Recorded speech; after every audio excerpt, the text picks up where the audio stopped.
If you can hear me, clap twice. If you can hear me, clap twice. If you can hear me, clap 3 times.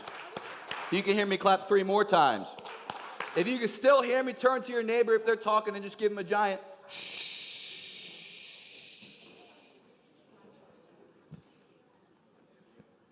It's interesting how we'll do something like that, everyone will realize we're trying to start, but there'll still be like 27 voices that keep going. I've always thought that was weird. Welcome to everybody to Masterclass Orlando. You guys ready to learn something today? If you are, make some noise. So we're going to kick this thing off. We're not going to be waiting. This is going to be a little bit more intimate crowd this month. We have some seriously quality people coming on stage and in the audience. And so we're going to get this thing started. But if you need a seat and you come in, there are seats upstairs. So if you don't have a chair, there are stairs in the back. If you're a sponsor, make sure you're at the front of the room in this Congo line looking thing, because we're going to call on you in a second. But we're going to get this thing started in just a second. So welcome everybody to Masterclass Orlando. I believe this is our 35th session of Masterclass Orlando. Is that pretty sweet? I'm not the best counter though, so it might be 34, it might be 36, you know. But we started this thing for one simple reason. We wanted to find a place where the top agents in the city would actually teach what they're doing in a neutral setting where there's nothing to sell you, there's no political affiliation, no board affiliation, no brokerage to sell you, recruit you, no recruiting, no nothing, right? And so we started this thing, I guess 35 sessions ago, back in May of, I want to say it was 2019. But we have another session come up. We do this the 3rd Thursday of every month. It's absolutely free unless we're giving the money to charity because Ron strong-arms us, but that was pretty cool. Anyone excited? We gave $2,000 to Wounded Warriors last month, though. That was pretty sweet. And those of you watching the live stream, you guys paid $10, but that's because we have a whole setup. So, you know, we would rather you come here, just be honest. So, next month's session, you're going to want to pull out your phone. Actually, it's not even live right now, so don't even pull your phone out, but pull out your calendar. And you're going to want to mark off the 3rd Thursday of the month, which is July what? 15th. July 15th. I know, not everyone memorizes the 3rd Thursday. It's July 15th. I don't know why you're not already counting the days. But you're going to want to mark off July 15th. We'll be announcing this week, and I'm going to do something we don't usually do. I'm going to text blast everyone that registered for this. So all of you will get a text the second it goes live later today, and you will be the first people to get a chance to sign up. So pretty simple. But without further ado, so we put this on every single month. Orlando Real Producers runs it. We're a community for the top 500 agents, and we curate the community through socials, events, digital, and print. But the whole idea was, instead of running private parties that you just can't sign up for and you can't come to because you didn't sell enough, we wanted to teach what the people that get invited are doing. So we have a handful of partners, about 70 advertising partners that support the platform. And just to kind of give you an idea, quick show of hands, who in here is a vendor, is a partner of Real Producers, is a preferred partner? So the people raising their hands, you're going to want to meet these people, and here's why. They're the best of the best. They're all referred by other top 500 agents, so they're not here by accident, and they commit to supporting us long term. So without further ado, we have a handful of them, like probably too many of them, that are sponsoring today's event because we have all this tech here and all this extra stuff. So they each only get 60 seconds to tell you about them, which honestly isn't long enough. But can everyone here agree that if you hear someone that does something you should know about, that you'll reach out to them and connect with them after? If you'll do that, can you say, oh yeah? Oh, yeah. Sweet, you guys all just agreed to it. So let's bring them all up. Without further ado, let's just bring this koala up, man. The koala's got to come up first. So this is the koala from Koala Roofing, and here they are. Good morning, Real Producers. Thank you for having us. We're happy to sponsor. Koala Roofing is Central Florida's most reliable roofing company. Koala Joe is always out and excited to attend events like this. Anytime you can show that smile and mug of his, he likes to take that opportunity. So whether it's asphalt tiles, shingle, slate, metal, roofing can handle it all for you. So we wish everybody a great meeting today, and thanks for having us. Hey. And if you forget their name, well, good luck, right? Koala Roofing. Next up, we've got Ryan Plaza with Home First Lending.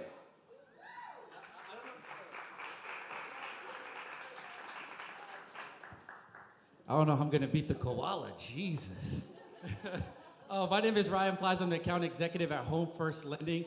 Our motto is to be the hometown lender, providing you the service you deserve at the speed you desire. Over the last year, we have built out our team to better serve your needs. We built out a full-out ISA department for you guys, full marketing team with videographers and flyer making capabilities, as well as over 15 loan officers that are specialized in different areas to best serve your needs as well. I only have 60 seconds, so I'd love to sit down with you guys and discuss how we can partner. Take care. Love it. It's Ryan Plaza with Home First Lending. Next up, we got Heather Hurry with the Jeff Mackey team with Pillar to Post. And you guys may not notice, they won't brag about it, but they won an award for being the #1 Pillar to Post franchise in all of the United States. Can we give them a round of applause for that? Thank you so much. So good morning, everybody. Heather Hurry, yes, that is my last name. Pillar to Post, the Jeff Mackey team. So for those of you in the room that do not know us, we do home inspections. You probably will need that at some point. So we also do WDO, 4-point win mitt, lead-based paint, radon, you go down the list, okay? So I'm not here to bore you with those details because we know inspections are so interesting. But I will be here to tell you one thing we have new on the platform. Every inspection starting last week includes a P2P 360 virtual tour. Did you hear me? Virtual tour. So that's amazing for people relocating out of the state, investors that aren't here, buyers that can't go to an inspection. So if you guys want more information, Heather Hurry, Pillar to Post, just check me out. I'll be over there at Bryce's table. All right? Have a great day, everybody.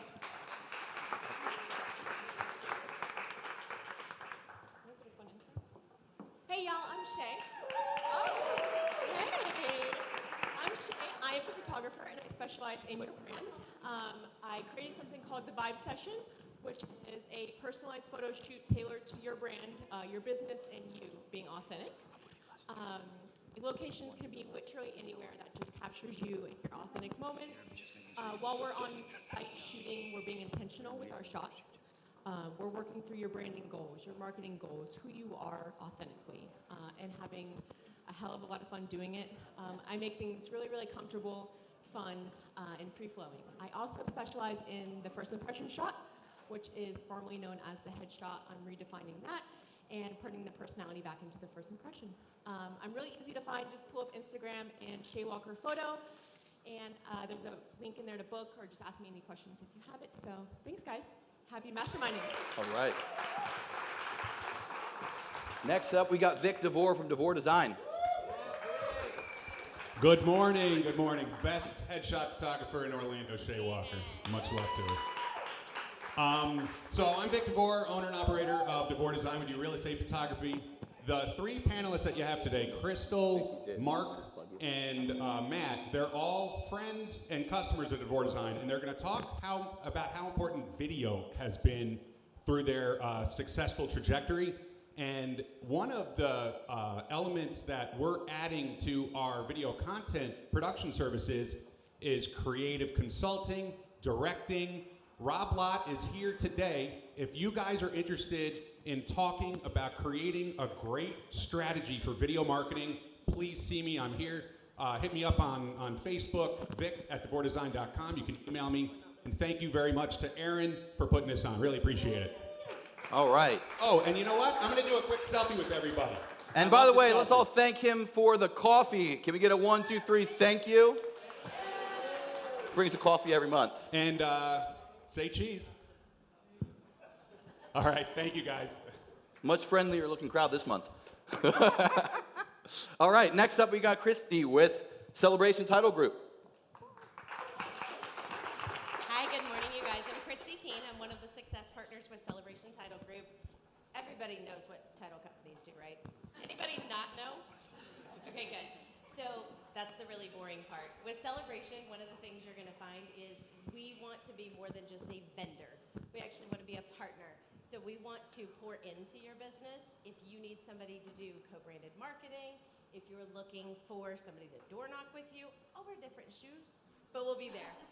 Anything that you guys can think of that a good partner can be there for, that's where we want to be at. If you have any questions, myself and Louis Wave, will be here this morning.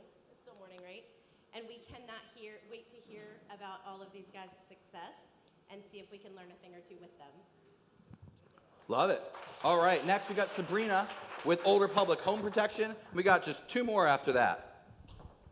I'll make this really quick.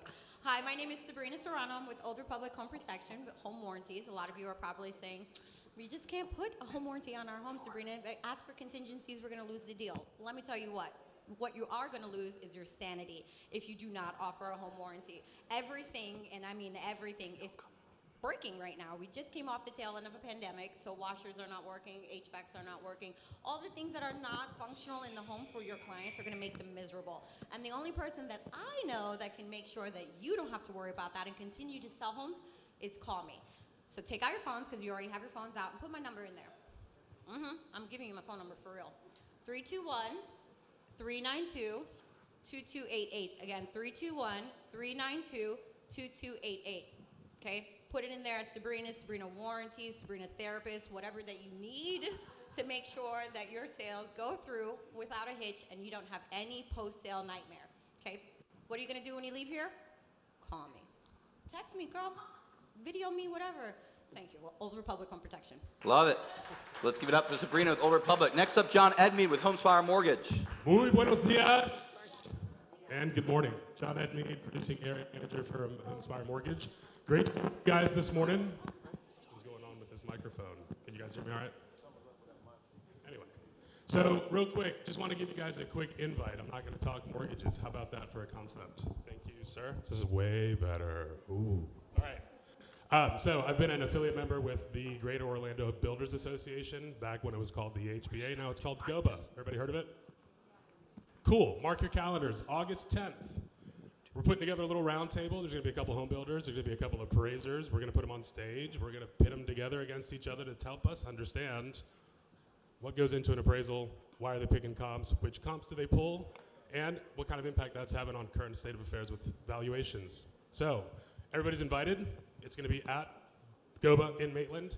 And then, of course, the 68th annual Parade of Homes is coming up July. Gosh, I think it's like July, after the 4th. Keep your ears open. It's going to be all over the press. Press releases just went out. And you might hear my voice in Espanol. So there we go. Let's get ready for a great class. One thing that I know, I have no clue what they're going to talk about today, but I do know this. It's probably going to involve perspective, right? So your perspective, choose it wisely. Your thoughts, your mind, your actions, it's all about your perspective. Let's rock it. Love it. All right. Next up, we got Mauricio with Artesian Title. You want to say something? Absolutely. Thank you, Aaron. So, morning, everyone. As Mauricio with Artesian Title, I just want to say it's good to be back in person. So I will say this, title work is extremely interesting, so I won't bore you with the details as well. But we close anywhere, anytime, any place. We have attorneys on staff and an in-house CPA for any of your complicated contracts. So come see me if you need me. Love it.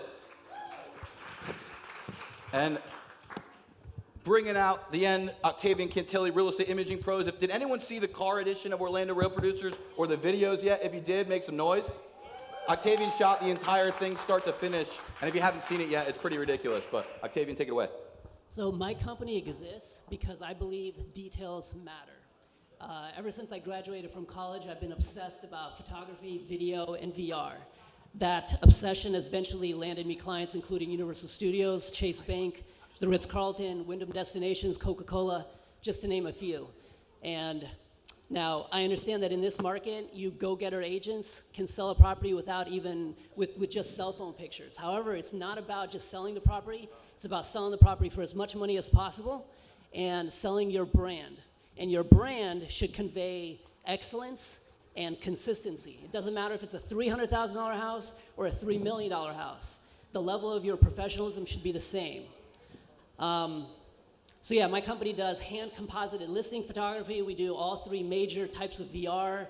We do four types of walkthrough videos. I own a purpose-built headshot studio just south of downtown, and we do custom marketing videos. So I would love the opportunity to speak with each of you individually about how the details of my services can elevate your brand. Aaron, thank you. Where are you? Love it. Let's give it up for 𝗙𝗏𝗪. And then we've got a couple people, I'm just going to mention them. They're not here right now, but let's give a 1, 2, 3 clap on the count of 3. First for Tammy Birchler with HWA. Let's 1, 2, 3. We've also got David Buckles, who's in the back with Bad Marketing. 1, 2, 3. I don't know if we should 1, 2, 3 clap him because he's here, but he specializes in social media management. We've got Leslie with Selling Shots. I don't know where she's at, but 1, 2, 3. That's Sabrina's sister, by the way, if you didn't know, if you couldn't figure that out. And, hold on, I'm skipping somebody, sorry. Oh, and LP Design and Renovation. Let's give them a 1, 2, 3 clap. All right. Next up, I'm going to introduce you guys, our speakers. Anyone ready to learn something today? Did you guys come here to hear anything else, or are you guys good? But first up, we have a sponsor slash co-moderator. We got Tobi Moyle because honestly, we just wanted to bring a lot more expertise and some serious leadership to the panel. And I was told that running this thing myself wasn't always that well-rounded, especially when like we put 4 guys and I run it. So we're bringing Tobi up because she is a marketing badass. She has a ridiculous background in the industry. And I'll give you a couple things, even though she doesn't want me to read her bio. But she spent 20 years in two of America's largest financial institutions. She is literally a legendary recruiter from Wells Fargo Mortgage. They still talk about her today. She ran an entire region, and now she runs Life as a Ladder coaching and specializes in helping business owners and small businesses with their marketing, with their sales, with their prospecting, with their business growth, and all of that stuff. So she's going to help us out today. So can we give a quick round of applause for Tobi Moyle?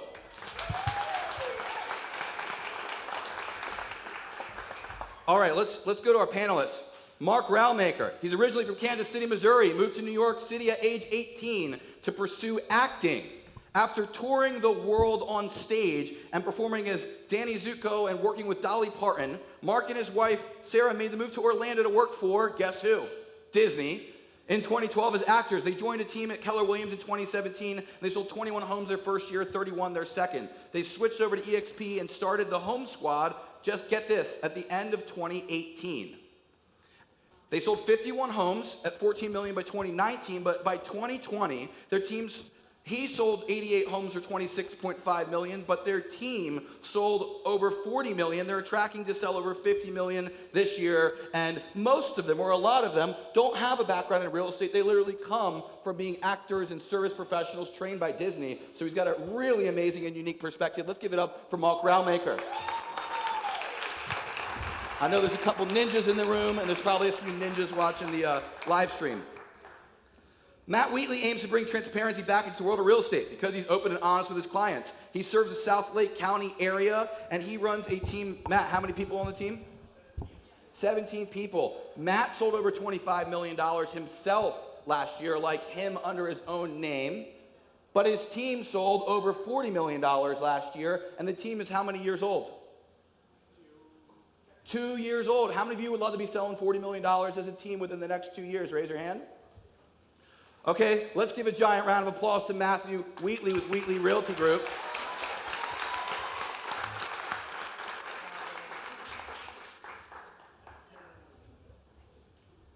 And, sorry, Crystal, I screwed this up.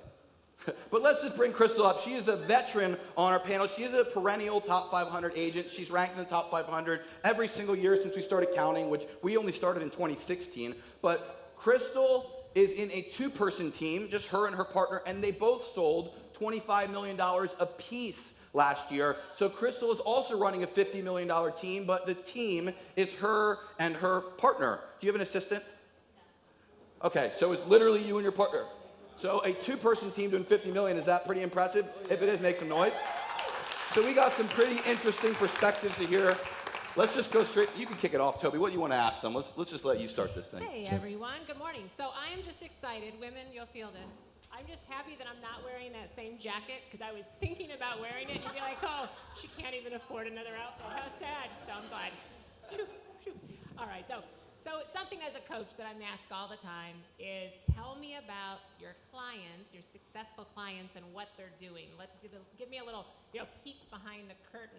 Let me know what systems they're using, what tools they're using, what kind of teams they've built or haven't built, what do they prioritize. So today's a really exciting session because we're going to hear a little bit about what you've done to scale your business, and so quickly, I might add. So we're going to try, hopefully you have some opportunity to take notes, if you will, because we're going to try to dig in, and they've all been really nice and said they're going to be open and share, like I said, some nitty-gritty. So granted, we're going to touch on mindset and attitude, because that certainly matters, but we're also going to get really technical. Is that fair? Sound good? Give you some real little tips, what they use? All right, so And along those lines, there's a quote that I like that says, you can't send ducks to eagle school. Meaning, if somebody's a duck, they're going to be a duck. You can teach them, you can give them books, but they're always going to just be a duck. The cool thing about this group is you guys are all eagles. So when you hear things that make sense, when you hear about some of these tactics, they're going to actually land with you and mean something. So they're going to be excited. All right, let's just kick it off. So we just heard about your impressive numbers. Can you talk to me, let's start kind of at the beginning, a little bit about branding, because you have to have a brand to scale, to build a business. How did you decide how you were going to, choose your brand, pick a brand? Did you put a lot of thought into that? Did it kind of happen organically? Can I add a piece to that question too? Of course. What was the original vision? Yeah, good question.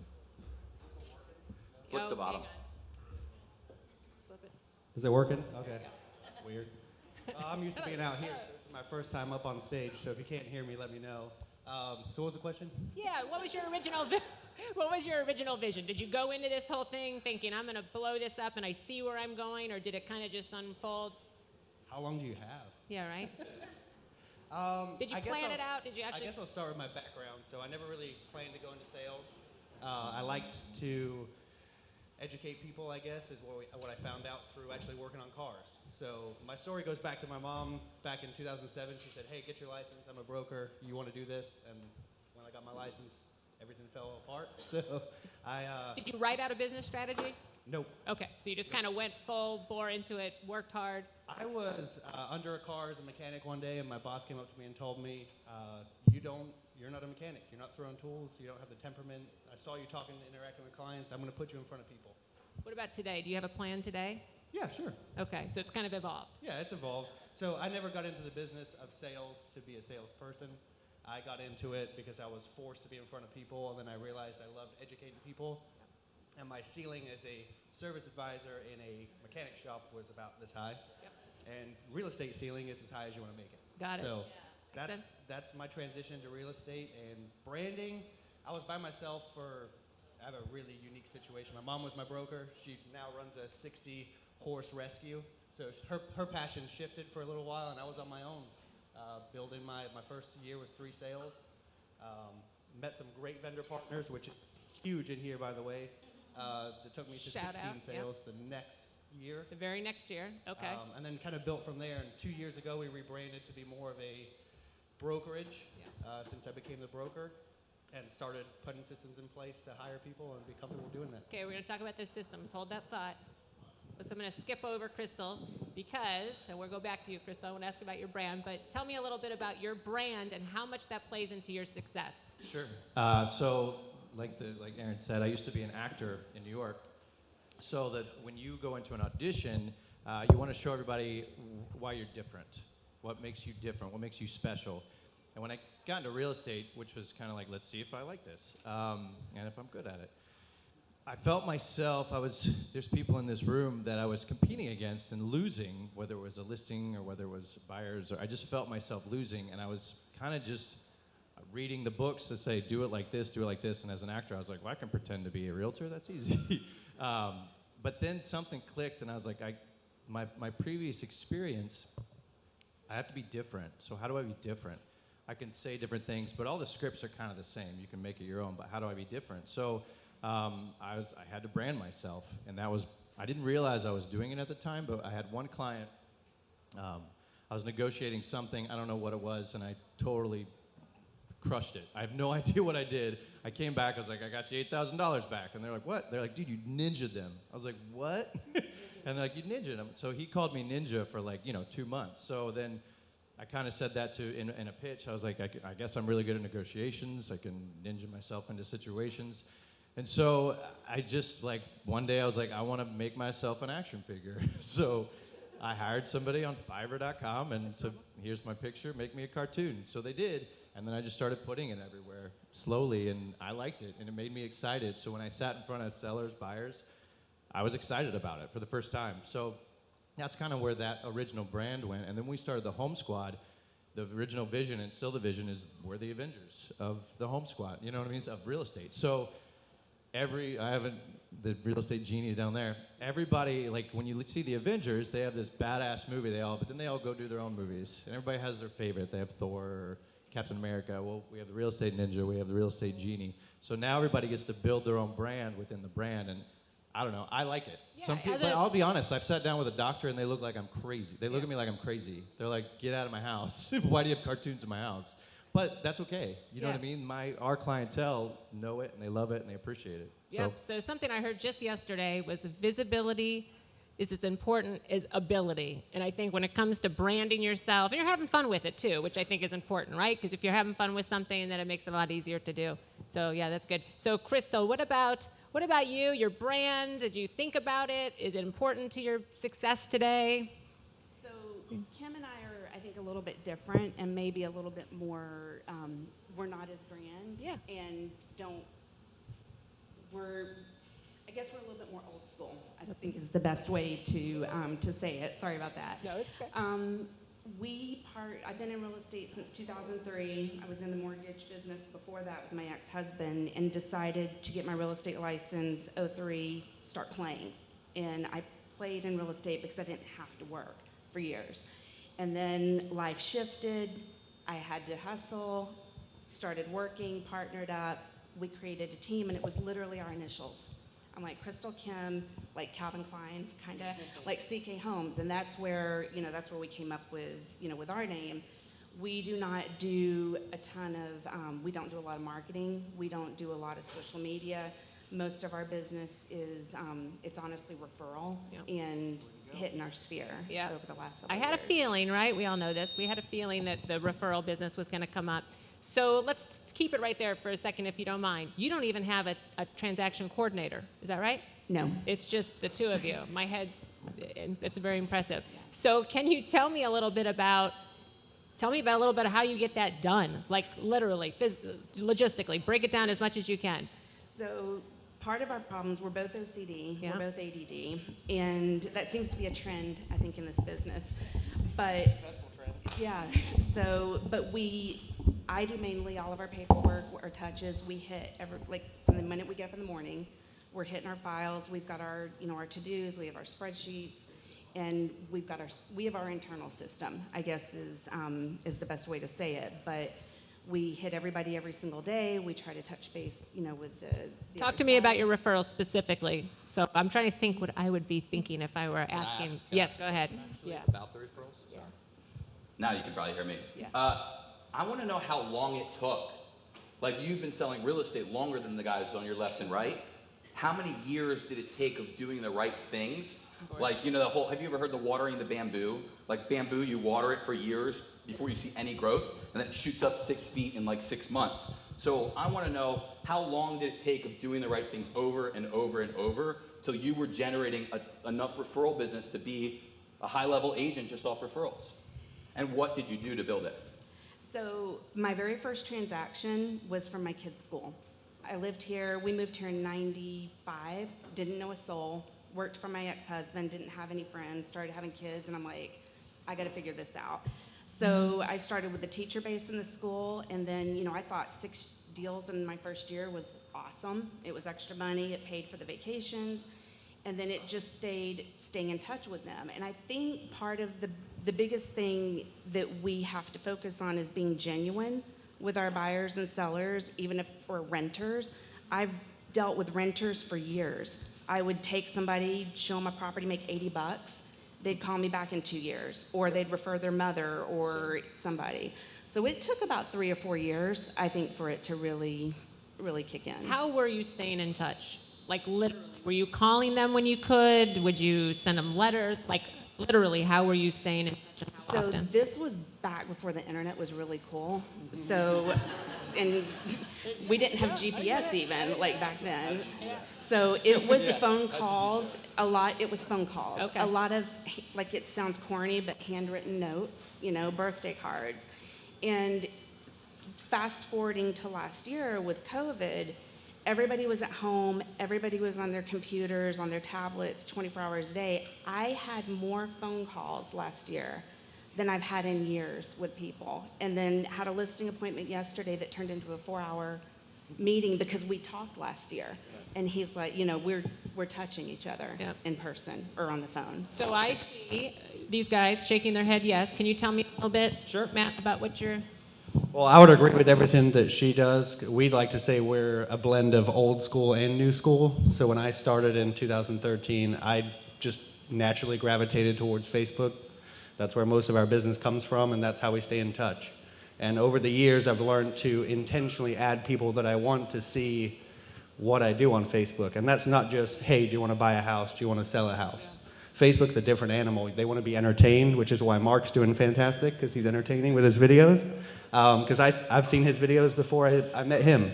So that's just how powerful social media can be. So we intentionally add all of our past clients, stay in touch. I've been to some of these where they've taught to be intentional with messaging people because you pop up on their feed. So I got more and more as an expert in Facebook. And then, of course, video marketing, because in video, people can see and feel your personality. And we're our agents now, and they're putting themselves out there. People are connecting with them, and they're reaching out to them when they're ready to buy or sell a home. They're not asking for the business. They're just educating. So raise your hand if you've spent money on Facebook and thought, that it was not a good investment, that you actually, thank you, that you thought maybe you didn't get a good return on your investment. I know I have. Is there some? Be honest. Yes. So what do you do different? You just mentioned a little bit, but give me, I know I'm asking you for your secrets here, but are you boosting a lot of things? Is there a little hack? So I did get a platform that has like a back-end CRM to run some ads, but I added that later on. Okay. The foundation of it is all organic. Okay. So I built a following organically. It was the long, slow, steady path, but I feel like now that I have that, these last 2 years have really accelerated. Exponential, yeah. Real quick show of hands. Anyone here wish they had someone on their team that was an expert at running Facebook ads or digital marketing? Just raise your hand if like you need that. Be honest. In the back of the room, hey, David, can you raise your hand? Buckles in the back of the room runs a marketing agency that specifically helps with that. He's the best in real estate in this business here. So if you need someone that can just handle it and gets it done, that's the person you want to go talk to. He's got a hat on. He's at the back of the bar. Yeah. But I want to hear from each of you, what else do you do to keep in touch with your sphere? What do you do every year? Like, are you running events? Are you marketing? Are you texting? Are you emailing? How often are you following up? How are you following up? And what are you doing? So we did implement one big event every year. At the end of the year is a toy drive, and that's a good way for us to reach out to our clients without asking for business, and stay in touch with them and bring them out and make them feel a part of a charity. And honestly, that's probably through my entire real estate career, last year at the end of that toy drive was probably my favorite memory of real estate Give itself. the rest of the room an idea. How many people? Yeah, what is it how like? did you promote it? Like, I know you did a massive thing. Give them a snapshot of what it really looked like. So networking, met the guy that owns the Citrus Tower, asked him if we could partner with him to sponsor the light show for the community. Part of that deal was we got to do an event there for some sort of charity. So we reached out to Baby DJ, who does a huge toy drive every year. And honestly, it all started with I listened to them on the radio. I wanted to support them. We did it within the office the year prior. Got about 60 to 80 toys. And I just said, hey, I want to be a bigger part of the community. Another reason for me to be in front of people, to educate them, influence them, entertain them, help them.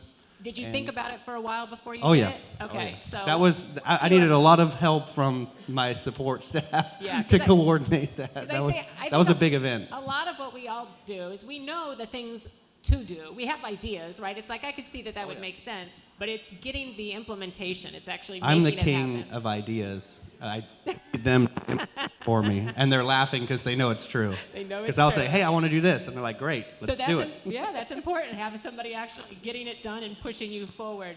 So thanks for sharing. Yeah, what do you do, Mark? With our sphere? Yeah, so again, I think I'm a little different with the real estate stuff. We don't do events. We haven't done events.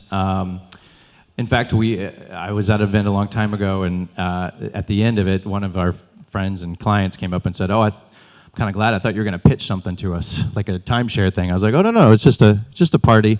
But that kind of sat with me. So I thought, I don't want to put anybody of my sphere in a situation where they're uncomfortable. So as I know what the event can do because it's so strong. But for me, I was like, well, let's just do this. Let's just educate them and entertain them. That's what I know how to do. So with our sphere, Facebook is really powerful. That's where all of us are. My generation made it up, so we know it well. Zuckerberg's my age, so. Subtle flex on his age. I get it. Yeah, right. So that's what we do. We do a lot of video. We post on there. We want our sphere to celebrate with our successes too, and they do. They support us so much that they're excited when we sell a home. They're excited when we do something really cool. And then obviously messaging them, talking to them, calling them. Like as much as we're good on social media, like if you don't pick up the phone and call people and have a real conversation with them, they don't care. So do you have an appointment setter, or are you calling? No, I call. You're literally Yeah, they're my friends. Just, yeah. Yeah, my sphere's my friends, and my sphere are my people I don't know, and then I help them buy a house. They're my friends. What are you saying? Yeah. What's Run up? through what you actually Sure, say. I just ask how life is. Like I just listen. He's like, hey, it's the ninja. What's up? Yeah, well, I guess. No, I mean, Are you following a tracker? Or are you following any type of organized system? Or are you just like randomly calling people in your sphere? Usually random. It's like a Rolodex kind of thing of people that maybe pop in my head that maybe I see them on Facebook and something happens, and yes, I might comment on them, but then I'll be like, you know what, I'm going to call them and just see how life is. Especially this last year, nobody saw anybody. Are you doing a certain number a day? Is there any? I try to hit 20. Madness? Yeah, I do. I try to hit 15 to 20 real estate conversations a day. And what happens is, I mean, most of you guys know this, is when you ask, how's life, how's it going, how's it going, how's it going, and you listen, they're going to ask, how's it going with you? It's good. What's new? Real estate. Tell me more about that.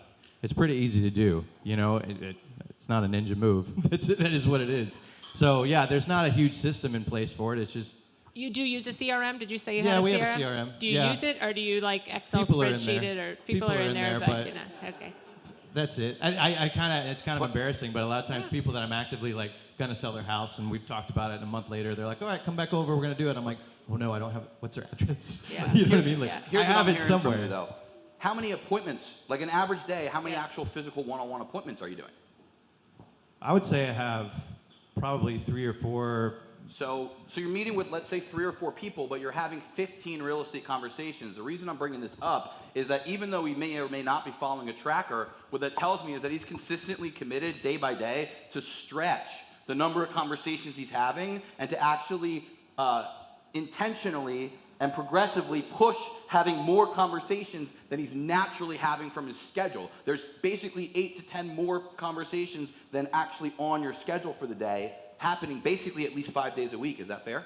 Yeah, and I do it even at night. I do it on the weekends. So are there probably, let's say, on the average week, you're probably making at least 50 extra contacts beyond who you actually meet with in your schedule. Is that fair? Easily, yeah. And there's 52 weeks in a year, so that's at least 2,500 extra contacts made in a year. Yeah, thanks for Does bringing anyone that think they'd sell more homes if they made an extra 2,500 contacts? Raise your hand and say, oh yeah? Do you guys hear the secret in what he's talking about? Yeah. Talk to people.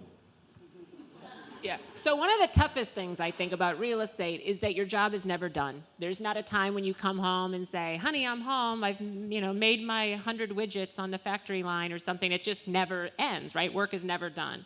So an important question, and you guys can ask yourself this later, that I'll ask you is, along those lines, we'll start here and go down, how do you say to yourself, I've had a successful day? You check that box. What is I've had a successful day? What's your measure? Yeah, that's a tough one. That's a loaded question. I guess I'll go back to the example that I teach our agents at the office is if I can keep people from riding the highs and the lows and keep everything steady, I've had a successful day. That's, you never want to ride the roller coaster with your clients because there's ups and there's downs, right? Real estate is that way, but you want to be the rock. So if I can say, there's a lot of lows today, but I brought them up. You ended on a high. Everybody was at least. I can say that's a successful okay, day, yeah. That's a good one. No, so it's not a certain number of calls, not Nope. a certain. Yeah. Okay, fair enough. I've never been about numbers Yeah. or any. It's always about how many people can I help, how Yeah. many people can I influence, how Yeah. many people can I educate. I respond well to being educated, so I feel like when I educate other people, they're empowered. I hear a lot of yeses, amens from the audience. Yes. And honestly, All right, an empowered person is then compelled to recommend you, refer you, review you. Agreed. Talk about you. Ooh, I want to around hear about people. reviews. You just brought up a good point. So, Crystal, what about you? What's your measure? As a prior processor, mortgage processor, my guess is you have some processes in your mind, like the checklist, or I envision some kind of something like that. Is that accurate or no? It is. Okay. I think a lot of what I consider a successful day is I hit all my checks on whatever I needed to do, and that I'm here, my kids are fine, I know I've got everything that I need is in place. I think that's my vision of it. Do you use spreadsheets for that? Yes. Or Excel? I love Excel. Yeah. Yeah, I love Excel too. Yeah. Okay, cool. Thank you. Okay. So, what's your successful day? Successful How do you day. measure it? Or, I would or say, week? right. Ninja, yeah. I guess I didn't pull a hamstring. That's a good thing. No, I would say if I just didn't let a situation get the best of me emotionally. I learned I can get pretty passionate, pretty emotional, pretty fired up pretty quick. And it gets the best of me. So if I know I can kind of stay even keel, if a transaction's going bad, if an agent calls me with another problem, like just to say that, you know what, let's talk about this, let's figure it out calmly, I think that's a successful day. And with the family too, I got 4 kids that are crazy. I want to switch it up on you guys. I want to talk about your team structure. What your team's structured like, what it looks like, and why you chose that structure. I'll stick with you, Mark. Let's just, because you built this team over the last few years, what's your team look like? How's it structured? What type of staff do you have? Sure. We have 5 different markets. So we have Orlando, we have 4 seasoned agents and 8 first-year agents. So they're hustling. And we have 1 transaction coordinator, which is my wife, which is obviously I can talk about her for hours and hours. She's a licensed real estate agent. She sold a bunch of homes in the beginning of her career. And one day she said, I don't really like people. And I said, I don't really like transactions. So it worked out perfect. So she runs everything on that side, which is good. And then And she's a little busy too, I have to add, right? What's your family? We got 4 kids, 5, 3, 2, and 7 months.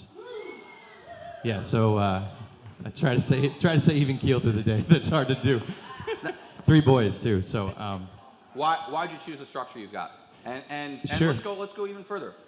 How do you structure the data? Like who gets entered and who and why? For the Take credit team? for what? Yeah. You mean for the team? Well, just real quick, I also have a team in Louisville, Kentucky. I have a team in Nashville, Tennessee, New York, Long Island, and New Jersey, and a new agent in Asheville, North Carolina. I would say I've been lucky enough that in my past career as a performer, as an actor, I kind of know a lot of people around the country that have a lot of good skill sets that wanted to get into real estate or were already in real estate. So we just presented them the opportunity to basically run the home squad in their markets. So, which is hard to do, but I trust them. I know that they're going to be good at what they do, and we do that all the time. We talk to them all the time, but yeah, I don't know if there was a plan in place. I think the opportunity just arose, and the first year I was a little hesitant. Sarah and I did not want to run a team. It just felt like it was going to be a mess, and then it just felt that the opportunity just kept presenting themselves, and finally I said, screw it, let's try it. Like if I'm transparent with all the agents, say, hey, I'm new at this, you're new at this, let's see how it works out. And let's just work hard and figure it out. So. Love it. Crystal, let's talk about you because you obviously partnered up with another veteran agent. When did that happen? Why did you do it? And how is it structured? Okay, so... Don't even bother where the voice is coming from. You'll just keep looking around. Sorry, so it's kind of a funny but not funny story how I partnered with Kim. This was back when the market had tanked, and real estate brings out interesting people, but I had an appointment with a short seller that was a creep. The guy was a complete creep, and I felt uncomfortable. And so I approached Kim to go with me on this appointment, to have a guy with me. Turned out we clicked well, we're both single parents, and we both knew we needed to go somewhere. So long story short, we helped each other on deals for about a year, and then we partnered, and we treat everything 50-50. So everything's split down the line, no matter if I have more personal business coming in than he does. But I'm more of a listing agent. I do the buyers by referral. Kim does a lot of investment. But it's just us. It's the 2 of us. We don't have a marketing. Devore is our photographer, which I want to do a quick plug if I can and squirrel. We had a bankruptcy farm about 3 years ago that people laughed at us and told us we could never sell it for the price that we had to sell it for the courts. And that was our very first listing that Devore did an aerial for us. We sold that house in less than 60 days, federal bankruptcy, and it was an incredible sale, and people were assholes, and they're like, you can't do it. And And just from that, I was like, you know what? That's where, like, if you spend the money, you find the right partners, photography, and I know there's several very talented photographers, but when you get that, it makes a huge difference. And we did see people would say, I saw we were a beta for the Zillow, I think, on the one in Winter Park. And it's like all these things. It's like if they see you care and you're spending the money and the time, it just helps everything. I think it helps everything grow. And I know I squirreled, so I'm sorry about that. Love it. Matt, what about you? How did you pick the structure for your team? And I know that you're very picky about your team not just being a team, being a brokerage, and you have your own bit. Like, just go on. Explain your views on teams and not teams and how you structure them. I'll say, I guess it's a little corny, but it picked me. I didn't pick it. I've just kind of always been open to what's been in front of me. And I know I'm one human being. I can only influence so many people. So if I want to pass on what I have done and build a team, which we're a brokerage, so we're a little different. We call ourselves a hybrid. The reason why is we took all the good parts of a team and all the bad parts we left out and basically had all of our agents have their own business underneath our main umbrella, right? So I want everyone to do well. We have built the culture. I feel like we built the culture. They're all here to support me, so it's a kind of a best of both worlds scenario. I've come from a single agent doing it all by myself, figuring it all out by myself. And I've heard other people on teams that weren't happy, that were happy, took what I liked, left away what I didn't like, come up with a structure to basically have a brokerage where I will never have anyone leave that's happy over money. So there's a good balance there. And everyone seems to be really happy with the way we've set it up. So that's where we're just a traditional brokerage, but we call ourselves a little bit of a hybrid because it feels like a team. Everyone wants everyone to have success, but it's individual success. Let's talk about lead generation. I want to know where you guys actually get your business from, because not just do I want to hear your story, if possible, give us a little nugget, give us a little secret, give us something you do different, something you've learned the hard way, a little extra tweak you've done, something. It's a little nugget for everyone in the room. Let's talk about where do you lead generate and what do you do that's a little different. So I guess in 2019, I implemented, and my sphere was only so big, and I wasn't able to grow it organically as quickly as I wanted to. So I did implement some Facebook marketing systems that have a built-in CRM that basically run ads, what your home's worth. If you listen to David Buckles, he'll tell you, you can go on my page. There's a page transparency tab, and you can find out every ad that I run, because he taught me that. So get with someone like him, and he can definitely get you set up to something tailored to you. But my first attempt at this lead generation system, I thought, hey, I'm getting all these addresses. What do I do with them? And I do CMAs, and I show up at people's doors, and they're like, what are you doing here? So I had to figure out a way to stay in front of them creatively, and luckily it came with a Facebook coach that pretty much told me how to change my mindset and make Facebook my CRM. So people say that one more time, because I think some people that went over their heads. That was the nugget today. That was at least one of the big nuggets. What did you choose to switch in your mindset? Facebook, yes, it does remind people of birthdays and things like that, but to me, it's the best way to stay top of mind in front of people. And that's what a CRM is for, right? To stay in front of your past clients. If you intentionally add them on Facebook and you intentionally show them part of your life, your kids, if you've got 4 of them.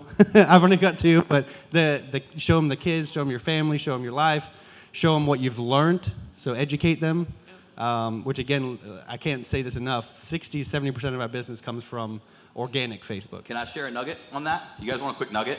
We share this every time we do the social media mastery one. So for those of you that have come to all these, you may have heard this before. But how many of you guys know about the search bar on Facebook? For those of you that don't use it as a CRM, you probably don't know this. If you just type in on the search bar, my friends who blank, it'll give you a brand new friends list of just the people that fit the qualifications. So for example, if it's, I don't know, let's say it's Mega Camp and all the Keller Williams agents are in Austin, Texas, and I want to reach out to them, I'll type in my friends who work for Keller Williams. It gives me just a list of the 700 people that are from there. Or my friends who were recently engaged, my friends who live in blank city. If I travel to a city, like I'm in Dallas, my friends who live in Dallas, so I can hit up the 8 people in Dallas, hey, what's going on? I promise you, if you're using your Facebook as a CRM, if you get good at asking it or putting in the right queries, it will reorganize all of your friend lists in ways that you never even thought about before.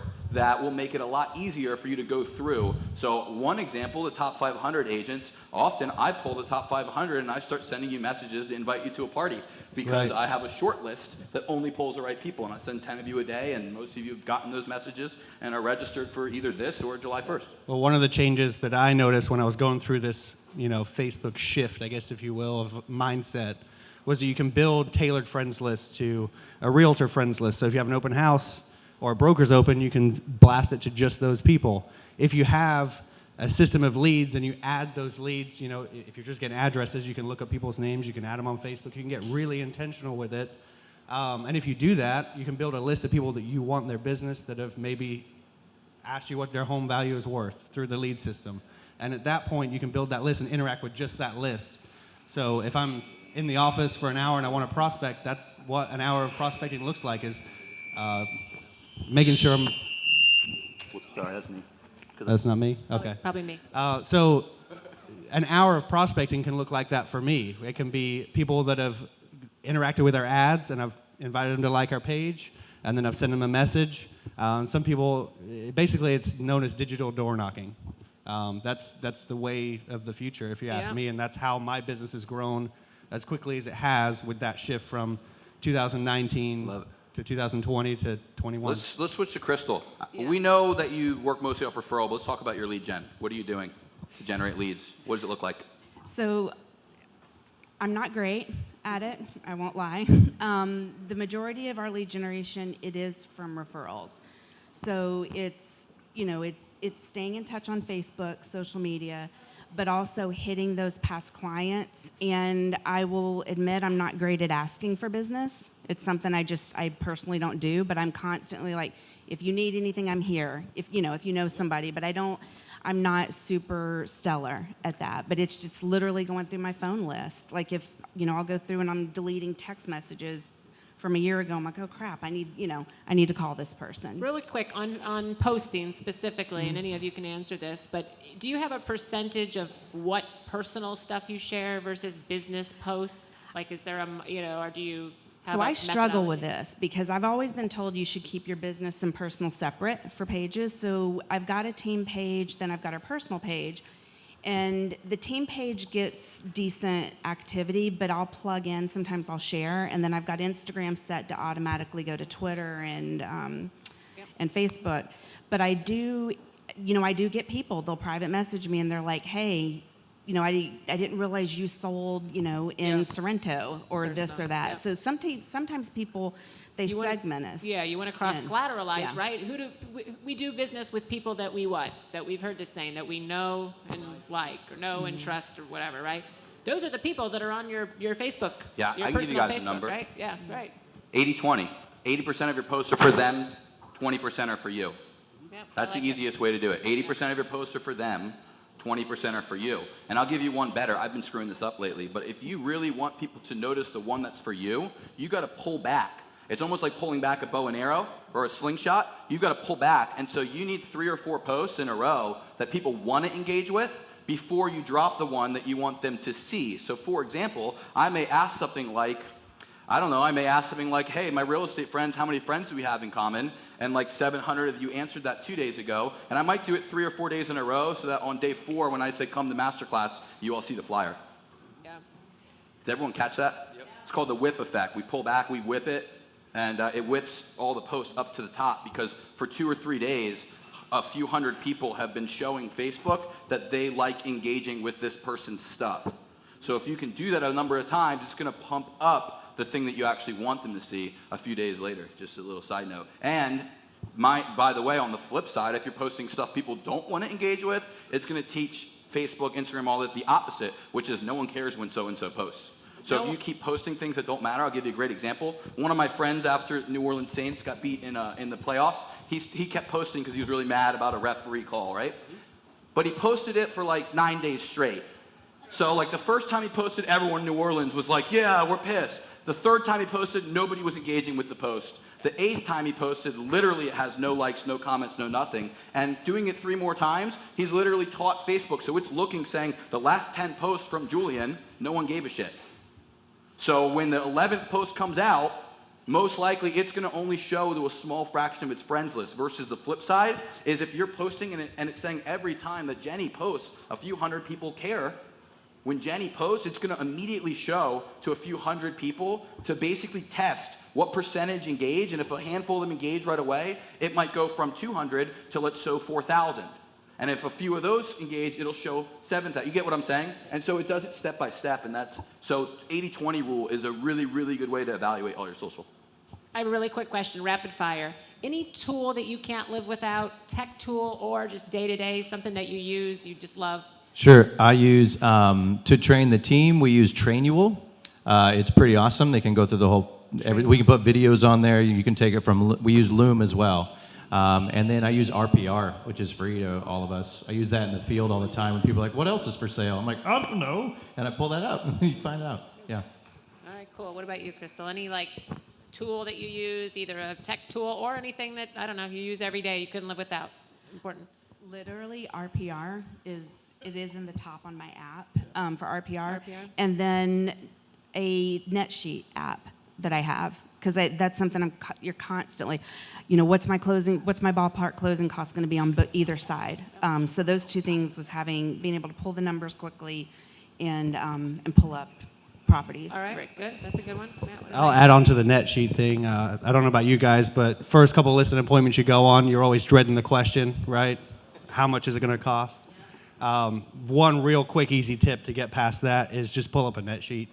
Show them what they're going to walk away with for what you can sell the home for. And I've never had any pushback with any. Some people don't even ask me what we charge, but that's one huge thing. RPR, I use that all the time for all my home valuations. I know the South Lake County area very well, so I can pull that up, see the range, see the specs. I know where all the information is. And then another tool I can't live without is our online document storage. If I didn't have that synced to my phone with all my important dates, I would be lost. I got a question for you guys. Sorry, I didn't mean to cut you off. I was done. When you were only selling 10 to 15 million, so basically what I want to know is when you were doing about $1 million a month or so, what was the biggest change? Because a lot of this room is selling. A lot of people in this room are doing at least a few million to 10 million a year. I want to hear from each of you what made the gap, like what actually made the difference between doing 10, 15 million to 20, 25 personally. What was the biggest difference? And we're talking about you personally, not just like your whole team, but with your sales scale from the 10s to the 20s. What was the change that you made? There's probably a couple I can touch on. Like I said, being involved in the community and doing the big event and inviting people to support a charity was a huge thing. Like Mark said, having a sales pitch at the end, no one's interested in, but raising toys for people in need is something that people are interested in, and they just come hang out. One thing we did creatively last year that I think was, it was huge for exposure was a vendor partner came to me and said, hey, we want to highlight your business on video. And I said, well, that's cool, but I already do that. How about we highlight some other local businesses? And so we created a series. We were voted the best in South Lake for real estate. They were voted the best in South Lake for mortgages. So we got together and said, why don't we interview all the people that won Best of South Lake in restaurants because they're struggling. And, small little, there was a Kim's Cabbage Patch. There was a bank. There was a couple other things. There's the Tiki Bar, if anyone knows that place, over in Lake County. They got featured for the best wings. So that was our first episode. We did. We promoted other local business. Yeah, so kind of like what Aaron was saying. So you're putting it out versus just me. Right. You have to realize with Facebook, you can't ask for business all the time. Like he was saying, the algorithms show. I'll give you one perfect example of how powerful Facebook is. Garrett had his baby not too long ago. Comment on his post, and I saw it 3 times, and it kept throwing it in my face. At first, it was like you have too many people that have commented on this and liked it and interacted with it for you to ignore it. So get in that mindset with Facebook when it comes to being intentional. Follow people that you want business from and interact with them and comment on their stuff and be genuine and authentic and show them your personal life. That's one thing that I do a lot. I'm not scared of it like some people are. Just completely transparent, and video is a huge way to do it. People that see me on video, they feel like they already know you when they meet you. And it's the best way to show your character. And people will want to work with you if they know who you are and they like you and know you and trust you. And if they don't, they weren't going to, so don't worry about them. If someone's sitting here in the audience and they're thinking, man, I'd like to do an event, but it's costly, it's expensive, it might suck, I might throw this big event, no one comes, what would you say to that person? Do it. There's a slogan out there like that. It's literally, I can't tell you what I got out of it as far as an ROI, but I can tell you that everybody knows I did it. Everyone commented on it. A bunch of the vendor partners here want to be part of it next year. Everyone wants to support it because Hey, quick question about that. If you're a vendor partner in the room and you would consider supporting some client appreciation events if someone was reciprocating with enough business, raise your hand really high if you would be someone that'd be interested, if you're a vendor, and you would at least consider if one of the agents in the room was reciprocating with enough business, you'd consider sponsoring their stuff. Take a look around the room at the people raising their hands really quickly. You may want to catch those people Lean later on them. today. And there's enough to go around, right? So we all help each other. You don't have to worry about who's working with who, and they've already done this. People are going to work with who they want to work with. That's how it works, right? So good for you. Good for doing those events. What about you, Crystal? Was there a time that you really broke through, and what was the difference? It was, and it was personal. So I have an adult child that's on the autism spectrum, and so without going into my life history, there's a need that it hit me one day, I'm going to have to take care of him until I die. And so then there's that shift of I've got to get my shit together and I have to plan and I've got to make sure, as much as I can push him to succeed, that I've got things set up that you know what I mean, that I'm okay. So it took, okay, now I need to do this much next year and we need to do this next, the year after. And then all of a sudden, the last 2 years, I'm like, holy crap. Once it starts going, you kind of almost don't realize it. And you're like, shit, I didn't realize I did, you know what I mean? You're watching it, but you don't realize what you're doing. Activity breeds activity, right? And you have to keep going. Because I think there's, almost 20,000 realtors in Orlando. And the minute you step out, the minute you stop, there's thousands of great people out here doing it. But we have to keep our, you have to keep hitting that sphere. But that was my point was, I realized financially I have something that I have to take care of. Your why, your reason, your why. And we should all ask ourselves that and really know what that is, right? So, yeah, great. I would say in my second year, my first year I sold, I think, 23 homes, and it was all mostly my sphere. And then my second year I kind of ran out of people, to be honest. And I felt like I was faking it most of that first year, just making stuff up. And the biggest thing that we talk about social media, we talk about videos, but we are real estate agents and we represent them in a contract. So I decided I needed to learn that contract. I need to learn my buyer's rights. I need to learn my seller's rights. I need to learn what to say to them. I needed to learn how to protect them. Again, videos are awesome. Yeah. They're super fun, but if you don't know that, you'll get crushed. How did you learn? So you became a technician. You wanted to really... I read it and I knew it. I can fill out a contract in probably 4 minutes now because I just know it so well. Because I've done enough deals too, but I also I educate myself, I ask the right questions. I don't think I know too much. There's always somebody who knows more than me. These two know more than me. Everybody knows more than you. So I would ask the right questions. I would call a broker. I would call the real estate we all have the real estate hotline. Are you kidding me? They're speed dial. I call them all the time. So I'm like, I don't know. But before I call my client, say, I don't know, I figure out a solution first. So that's what, and also I worked with a lot of FSBOs. I sold and listed 11 FSBOs my second year. That cut my teeth. If you can sell a FSBO, you can sell anybody's house because they're mean and they don't want to pay you. Even afterwards, they're like, I don't know how you did that. I'm like, but I knew the contract. I knew what to say. I knew how to protect them. So, speaking of that, any podcasts or books or anything you really learned a lot from or like? Yeah, I listen to podcasts. Whenever I drive, especially if I'm driving to an appointment, I don't listen to music, which I love music. I listen to podcasts. What? Give me one. It's the college of the pavement, I guess. I listen to, there's real estate rock stars, there's real estate marketing dude. There's a ton of real estate ones that are so good. I listen to them all the time. Yeah. Crystal, any books or any, I don't know, or do you like that kind of stuff? Podcasts, anything you learn from on the outside, or do you? No. Okay, yeah, cool. To be honest. Hey, that's what's fun about this, right? There's a million ways to skin the cat in this business. So, okay, cool. Anything or not? That was honest. I like it. Yeah, that's true. I'd say probably the most influential that I would share with you guys is a guy on Instagram and Facebook, 𝗙𝗏𝗡. He's an inspirational speaker, I guess you will. His mindset is to never chase money, to chase helping people, be good at your craft. Kind of like what Mark said. Knowledge is power. So the more knowledge you have, the more you can pass on.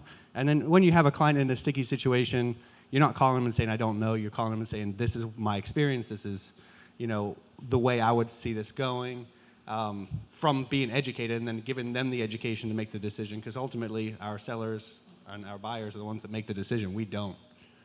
We have a great business model that we can sell anything. We don't have to sell them a certain home. Can I ask you guys about ceilings? Sorry, I didn't mean to just randomly Sure. switch the topic.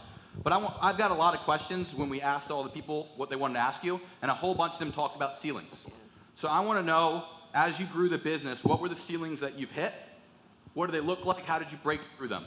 So it's for the people in the room that are hitting ceilings, can you kind of explain some of the ones you went through and how you broke through them and how long it took would be helpful too. So 2019 was myself and Brandon. We were just two people. We got an office. I had started time blocking all this stuff to get organized, and that was probably one of the ceilings I got through was actually having a physical office to go to, and then time blocking. So I try and do 9 to 12 in the office and all my field appointments in the afternoon. Obviously that doesn't always work, but that's my general schedule, if you will. Sometimes I'm there till 4, sometimes I got to catch up, sometimes I'm there till 12. The next ceiling was hiring support staff. I can't tell you, if you don't have anyone supporting you right now or you want to grow a team, be prepared. Don't grow the team and then start backpedaling. In 2019, we hired our office manager, Carolyn Ann. And from then, I felt so comfortable. It was a big step for me because there was no one I was making money off of for her to work with. But we got organized, came up with a plan, we rebranded. And then, again, we have never put an ad out for hiring agents. We've just always organically grew it through our influence, our education, people seeing us on Facebook, social media, friend circles, Sphere, that kind of stuff. So that was a huge one, was hiring support staff.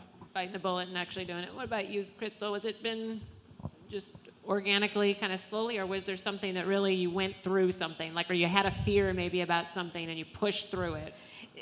Speaking of a fear, one thing that I learned from Beth Woodhall at Keller Williams many, many years ago is having a fear of success, even though you're in this field to be successful, knowing that you have to push yourself a little bit harder, or if you're doing the same thing and it's not working, just because, like Jenny, I learned from Jenny many years ago, like farming. Jenny's like a freaking farming guru. So I was like, but I can't farm as well, everybody's got their own strengths and talents. So I think it's, you take pieces from everybody, but you have to figure out what you are willing to do, and you're going to do it and push for it to go through. And we have our own self-limiting beliefs sometimes too, right, of what we can't do because, we don't think we can do it. We've never done it before, but yeah, it's tough. It's real. Yeah, thank you. What about you? Yeah, I'd say the ceiling with the team was I didn't know if I wanted to grow one. I didn't know if I wanted to have one. It just felt like a big responsibility. And I kind of had a mind switch because I was on a team. I'm on I have a brokerage, and I always look at it as that I'm hiring them, I'm paying them. They're not paying me. Nobody pays us. We're 1099. So as a team structure, I thought, well, they can hire me to be their team. It's like a team in a box. You know what I mean? They can open it up, subscription. So that helped me kind of open that up. But I had to put in the systems to train them on our systems and train them how to sell real estate. So I spent, before we brought on a bunch of agents in January, I spent the entire month of December finding the right apps, finding the right videos, making the videos, doing everything, how to explain how to do all this stuff. So, and then once that hit, now I kind of have a system in place where we do a boot camp for new agents. It lasts 2 weeks.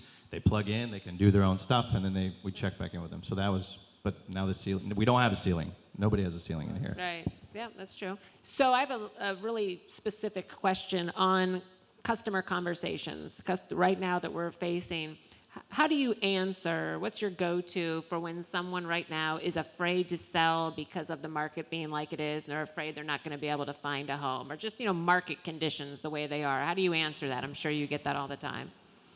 Yes, I would say just setting the right expectations and not lying to them. If they say, I want to sell, I want to take advantage of the market, but I don't know where I'm going to move. I don't know where you're going to move either. You know what I mean? You say? Yeah, I don't know either. I would say have a plan A, plan B, plan C. Yes, we can try to find you something. Nobody's taking contingencies right now, so we can't really put an offer in until we even have an offer on your house, and that's still a contingency. So we kind of need to sell your house first. Let's find a rental somewhere where you can kind of pack up and stay there 6 months, 7 months, a year. I don't know, but you have to be okay with that, period. Or I'm gonna Yeah, leave. you don't beat around the bush. Sounds like you just kind Yeah, of because then if you get in a situation where you're like, yeah, we'll find you a house. And I used to say that, you know, and then they're like, where's my house? I'm like, I don't know. And they're like, you told me you'd find me one. I'm like, there aren't any. So just tell them up front, and they can't find. It's not a big deal. We're their advisors, you know. Any go-to little lines that you have? You know how we all develop little, like, I don't know, anecdotes or lines or something, comebacks that we kind of say when somebody brings up the market right now? So I guess the biggest thing right now is it is a seller's market, but at the same time, I personally think things are changing a little bit over the last couple of weeks. So the buyers that have been absolutely freaking out, that's my biggest conversations is you need to have patience. You need to be prepared to go month to month. You need to be prepared, you know, that somebody's going to want you to do an appraisal gap or, you know, whatever. But being so transparent on that very first phone call that I had a buyer about 8 weeks ago go dead silent on the conference call. And I'm like, are you still there? And she's like, I'm scared. And I'm like, well, don't be scared. But I'm like, you need to be prepared before we even walk out to look at properties. So just being honest. I'd mimic that and just say transparency. And, you know, when you go meet a seller or a buyer, if let's say it's a seller, you know, prepare them for ask the questions, get to know their situation before you start talking about selling their home, because it's pointless if they don't have anywhere to go, like Mark said. So digging down, asking questions, then reminding them you're on their team, right? You don't have to sell them a certain home. I've said that before, and you know you can help them with whatever avenue they're going down, and you are their advisor. They're coming to you for advice on if they wanted to sell in this market, where can they go? What are their options? You know, there are some creative options out there now that kind of wiggle around the sale contingencies. So that's where your expertise shines, right? Right, and being educated on all the newest stuff, you can pass that along, and then you become the expert. And then if you're the expert, you're the go-to. So that's the whole mindset behind trying to get referrals and repeat business and that kind of stuff. Yep, go ahead. So in a time like this, how are you guys handling agent fatigue? So you're busy, right? Agent fatigue. So how do you not just totally burn out? And how are you handling your agent's fatigue as well? I've dealt with buyer's fatigue, but I feel like we have a pretty good culture and everyone's excited, so I haven't really had to deal with any agent fatigue. I mean, I love the challenge that real estate brings. Every day it's a different challenge. So I'm personally available to our agents for if they have a challenge or they need help or they need support with closing a deal or creative options or anything like that. So I haven't really had to deal with too much agent fatigue at this point. I think they can attest to that. Do you take time off? Are you kind of like on the, certain times or sacred times with your family, or do you just... It's situational, but yes, I do try to time block. I do try to get home at a certain time and spend time with family and have that time. And now that we have a big enough team, they're motivated to do open houses on the weekends and weekend stuff. So I try to take weekends if I can, but obviously you never know. Sure. Okay. What about you? You feel ever just burned out and... So I think this wave has been pretty high over the last couple of years. So that you go on that adrenaline, but I do work a lot. And my kids are in college, so they're gone. So it's, it's me and Kim and constantly working. But Saturday, this past Saturday, I had a full day blocked, and I woke up to everybody canceled. So I was I woke up at 7 o'clock. I drove to New Smyrna. I vegged for 6 hours and came home, and I was so happy. Recharged. I was I turned everything off. But we do have to unplug. But you also want to feast while it's hot. So it is trying to find that balance, I think. Yeah. For sure. Anybody ever feel like they're just burned out? Is it just maybe just my clients feel like that? Yes. We're all what about? We're all just Yeah. Going. I mean, even in a non-hard market, you always get fatigue. Our job's hard. Sure. I always say it's a job where you don't clock in, but you can't clock out. So, which is cool though. It's pretty fun. With our team, again, everybody's in different markets and everybody's building their own business within the team. So we start our weekly meeting every week. They get to say what sucked this week. So. Just to kind of vent, and That's usually great. one or two agents can be like, "Oh, that happened to me too." And it's just we celebrate the sucks, because it's hard. Things can go wrong. So I think just saying it out loud and then finding commonality with another agent too, to be because we always talk about on social media how great everybody's doing, but they don't hear the conversations where the contingency is going to fall apart, escrow didn't get delivered, yada yada yada. So to have other agents in your if it's in your office or on your team or just a friend, just support to be like, did you listen to this shit? This is crazy, right? You know what I mean? And then that helps with fatigue a lot with me. Yeah, it's cathartic, right? Get it out. Yeah. Love it. How many of you guys have learned something so far? Make some noise. So we don't have books to throw like we usually do, but I'm going to give away some stuff. We still have one or maybe we'll get through 2 more questions, but I have at least 1 more question for the panelists. But can we give them first a quick round of applause? So I want to get, I don't know, at least 3 takeaways, maybe 4 from the room, and we're giving out tickets to the Winter Park Wine Walk, or what's the other one called, Bryce? Winter Garden Temptations Track. Which one do you want to give away? Your choice. You either get ticket to the Winter Park Wine Walk or the Winter Garden Temptations track. That sounds pretty tempting, doesn't it? All right, I just need 4 takeaways from the room. Just raise your hand. What'd you get out of today? Yep, Ellie. The highs and lows of real estate, you got to be the rock. Go find Bryce after. By the way, if you are one of the people I call on, you have to find Bryce. Bryce, raise your hand. You got to find him or you're not going to get the Winter Park Wine Walk because there's nothing to physically give you. He's there. Yep. 15 to 20 touches a day. Was that big for anyone else here? Yeah. I'm gonna add to that real quick. Yeah. You guys, how many of you guys have Facebook Messenger? Raise your hand. Those of you that don't use it, I know that not all of you do, and some of you are just pretending. But if you open it up and you hit the little button that looks like a microphone, again, most of you know this, but again, some of you probably don't. But if you hit the little button that looks like a microphone, tell me how long this takes. Hey Heather, it was awesome to see you today at Masterclass Orlando. Hope you're doing really well. I see your team's crushing it on social media. Hey, why don't we find a time sometime in the next 2 or 3 weeks to grab coffee? Can you shoot me over 2 or 3 times that might work for you? I'd love to link up. Hope you're doing awesome. It was great to see you. Thanks. How long did that take? Less than a minute. About 15 seconds. It was about 15 seconds, legitimately. Hey, and Aaron, I'll even up the ante. You could even, that's an awesome tip that very few people do, but video, right? You could do the same thing with a video, and when they open up, they're going to see your smiling face. So Absolutely. But here's why I get at that. Because in 15 seconds, you could be busy as shit for the day. And between every appointment, we teach our team this, so all of our salespeople do this. Make 3 to 5 contacts before and after every appointment. That's it. Make 3 to 5 contacts before and after every appointment. Sometimes it's just a copied and pasted message. Sometimes, but usually it's a, hey Ryan, hope you're doing well, here's what I want to say really fast. 15. Even if I'm a minute late to the meeting, I'll send 3 out in 45 seconds and I've made 3 contacts. I promise you, if you just do that and change that in your schedule, you will make thousands more touches a year and you will see every part of your business grow from that. Is that fair? What another, by the way, find Bryce for asking that question. You asked the question. Who's got one more? Actually, 2 more. Go ahead. Make Facebook your CRM. Was that big for anyone else? Can I get an oh yeah? Find Bryce. Last one. Let's get 1 more takeaway. Right here. Visibility being as important as ability. Visibility is as important as ability. Who thought that was a pretty one? I'll do 1 more, Jenny. Go ahead.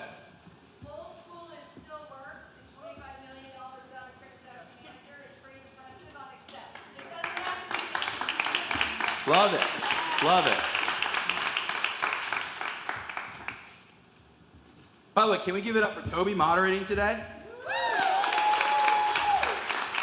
We got 1 last question, unless you want to follow it up with another one if we have time. I want to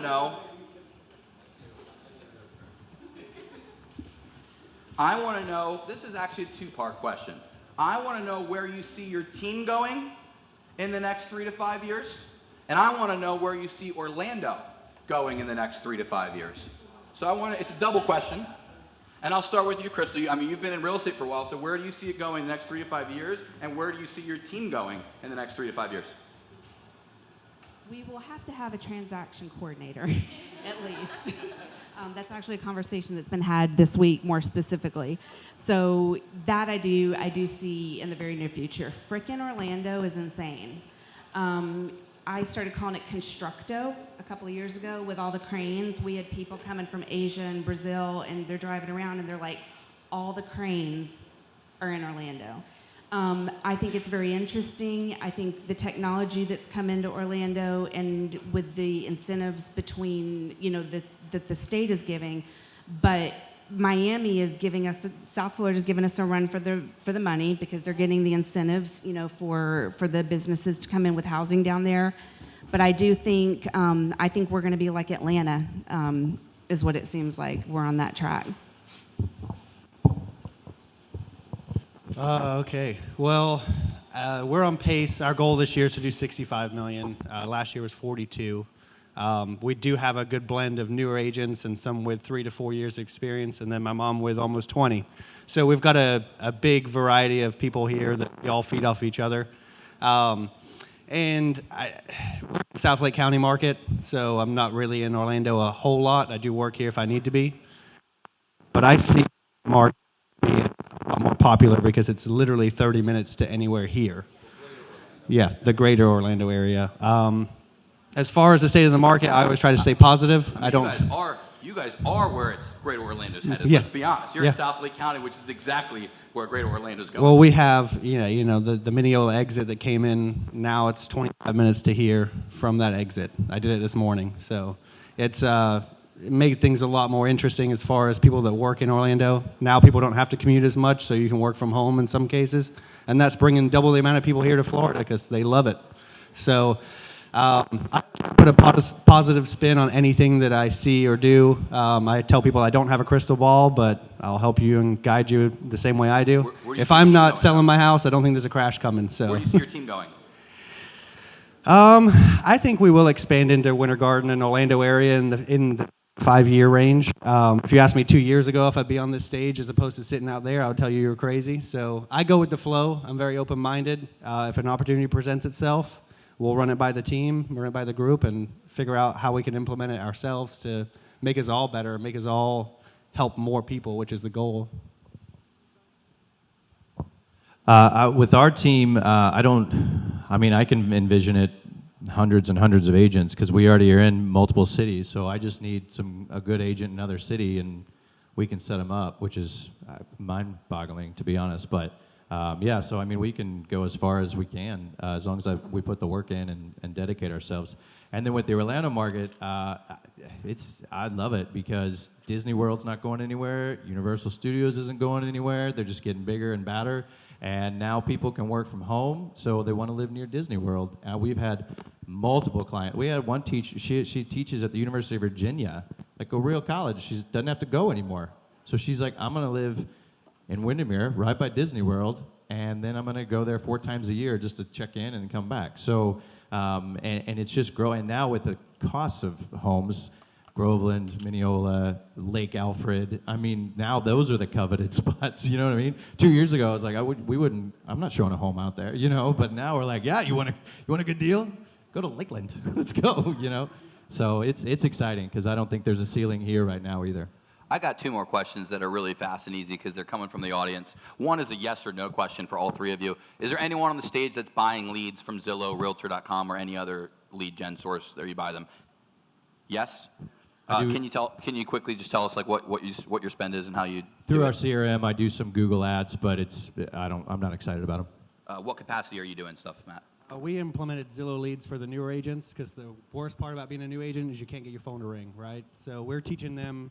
We've got enough leads for most of the newer agents to stay busy, and we teach them to obviously make them past clients. They're going to be a referral, repeat client, repeat customer. Someone's going to rave and review you. And then the other thing is content. You guys, I can put how valuable it is when you're doing something real estate related, showing a house, you see something cool. That's entertainment for people that are following you. They don't want to follow you because you want to ask for their business all the time. They want to follow you because you saw something cool at this house, or you found a pool home that's really rare in Lake County because they're super hot right now and no one could build a pool for a year. So all those things, I find that the Zillow leads that we implement for the newer agents give them, it gets their phone to ring, gets them a little bit more excited, and then they can build their sphere and their past client circle through that. Love it. So what I'm hearing, and I've heard this from Jenny before on our panel, is that you are not using these lead gen systems to replace referral-based business and following up their clients. You're just pouring gasoline on the fire. This is That's to the only build the reason you're buying. referral business. Yeah, it's Absolutely. to get them Hopefully in the everyone door. caught that. And then our established agents, we have it turned off. We don't need it anymore. We're not running around because we've got the people calling us. But it's just to get your foot in the door, get you through that couple. I got one last question then. That's on. Is that That one's not. We'll switch it because that one stinks. My last question for you guys is really simple. Maybe not so simple, but hopefully it's simple. I just want to know the best piece of advice you ever got in real estate, or if you prefer, your best piece of advice for the people in this room. Either or, best advice you ever got, or what advice you give the people in this room. And we'll just rapid fire. It might be a little unorthodox, but set your goals on helping people versus making money. That's about as the biggest piece of advice that influenced me. I think for me, the best advice I got was don't sell. We're not here to sell. You're here basically to serve, and you're getting the benefit of a commission out of that. And do not stop. Just you can't stop. I would say stay unemotional about things if you can, and then also be authentic. Be who you are. People like you, so they'll use you no matter what. There's enough business to go around. You don't have to pretend to be somebody else. I always, when I feel like I don't know when the next piece of business is coming around, I just am driving and I see all the houses. Like, it's easy. Like, oh, so just be who you are. People will use you. Love it. Was that it? All right. Hopefully you guys learned something. If you learned something, make some noise. Let's give it up for the panelists and our guest MC today. I need one favor for you guys. If you learned something, can you guys please, if you haven't already, take a quick picture of the panel, of the flyer, whatever the hell you want, and just post it on social media with the hashtag Masterclass Orlando. In fact, I'll one-up this. I'll give out 2 tickets to the Winter Garden Temptation Tour. I'll give 2 tickets to somebody that hashtagged it on Instagram or Facebook. So the hashtag is Masterclass Orlando. Post something, a photo from here, a photo of you with people, whatever the hell you want. But we will find you, and I'll give out 2 tickets to people that randomly did it. There should be like 100 posts. And honestly, I'll be extra transparent. If everyone would just post once a month, that would be the best way you could help real producers grow so we can continue to do this stuff. Because let's be honest, if everyone in real estate was posting every month that they were at this awesome event and you should have been there, then like every vendor that either works with you or is chasing you that we may or may not want to work with would be hitting us up like, how do we join real producers? So the best thing you could do for us to keep this stuff free is just post something, and I'll give you a ticket to the Winter Garden Temptation Tour. We'll raffle it off to 2 of you that have posted. Other than that, one last giant round of applause to the panelists. Make sure you have marked off July 15th for the next session. We'll be texting out the info soon. Also, August, I think it's August 20th, 19th, something like that. The third Thursday in August is going to be about building wealth through real estate. It's going to be a little different. We're going to have people speaking about Airbnbs, building spec homes, rental properties, flips, and stuff like that. Is that pretty cool? Yeah. We're going to flip it up a little bit. So anyway, that's that. Let's give it up one last time for Harry Buffalo for having us here as well. Hopefully, many of you will stick around and grab some food. Most of you will stick around and grab some food, support these guys. They've literally had us here, 32 times. And last but certainly not least, we got to give a giant round of applause to my man Dave Stewart with Dave Stewart Production. Holding it down on the live stream. By the way, you guys may not realize, but this guy is running 4 different cameras live. Like, it's all being cut live from 4 different cameras. So he's like, pan to camera 3, and he's doing a legit operation. And if you've ever been to one of our parties, you may have seen this guy. He was the front man in the band. We had a 5-piece band at our party a few months ago, and this guy kills it on the sax. So he's awesome. This panel is awesome. You guys are great. Hopefully we'll see you in July, and you'll stick around. And that's it. Thanks for coming to Masterclass, guys. Real quick, I want to get a picture with you guys really fast. Bryce is going to grab it. I don't know.